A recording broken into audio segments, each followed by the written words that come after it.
হরে কৃষ্ণ, রাধে রাধে। লীলা গোপোষণা পরিবারে আপনাদের সকলকে জানাই সুস্বাগত। সকল সাধুগুরু বৈষ্ণব ভক্তবৃন্দের চরণে আমার সশত প্রণাম। আজকে অপরা একাদশী ব্রত। এই পবিত্র অপরা একাদশী ব্রতের মাহাত্ম্য কথা আমি পাঠ করছি, আপনারা মনোযোগ সহকারে তা শ্রবণ করুন। মহারাজ যুধিষ্ঠির শ্রীকৃষ্ণকে বললেন, হে কৃষ্ণ, জ্যৈষ্ঠ মাসের কৃষ্ণপক্ষিয়া একাদশীর নাম কি এবং তার মাহাত্ম্যই বা কি? আমি শুনতে ইচ্ছা করি, আপনি অনুগ্রহ করে তা বর্ণনা করুন। শ্রীকৃষ্ণ বললেন, হে মহারাজ, মানুষের মঙ্গলের জন্য আপনি খুব ভালো প্রশ্ন করেছেন। বহু পুণ্য প্রদানকারী, মহাপাপ বিনাশকারী ও পুত্র দানকারী এই একাদশী অপরা নামে খ্যাত। এই ব্রত পালনকারী ব্যক্তি জগতে প্রসিদ্ধি লাভ করে। ব্রহ্মহত্যা, গোহত্যা, ভ্রূণ হত্যা, পরনিন্দা, পরস্ত্রীগমন, মিথ্যা ভাষণ প্রভৃতি গুরুতর পাপ এই ব্রত পালনে নষ্ট হয়ে যায়। যারা মিথ্যা সাক্ষ্যদান করে, ওজন বিষয়ে ছলনা করে, শাস্ত্রের মিথ্যা ব্যাখ্যা প্রদান করে, জ্যোতিষের মিথ্যা গণনা ও মিথ্যা চিকিৎসায় রত থাকে, তারা সকলেই নরক যাতনা ভোগ করে।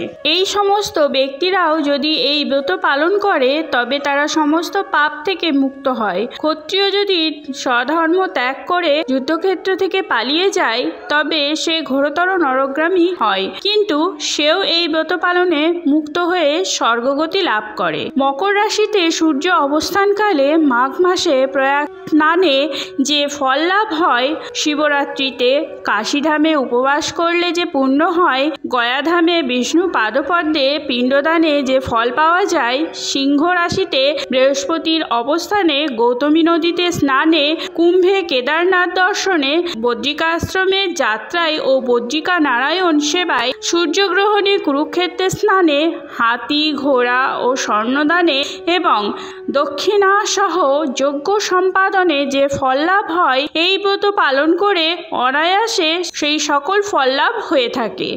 এই অপরাব্রত পাপরূপ বৃক্ষের কুঠার স্বরূপ, পাপরূপ কাষ্ঠের দাবাগ্নির মতো, পাপরূপ অন্ধকারে সূর্য সদৃশ্য এবং পাপ হস্তির সিংহ স্বরূপ। এই ব্রত পালন না করে যে ব্যক্তি জীবন ধারণ করে, জলে বুদবুদের মতো তাদের জন্ম মৃত্যুই কেবল সার হয়। অপরা একাদশীতে উপবাস করে বিষ্ণু পূজা করলে সর্বপাপ মুক্ত হয়ে বিষ্ণুলোকে গতি হয়।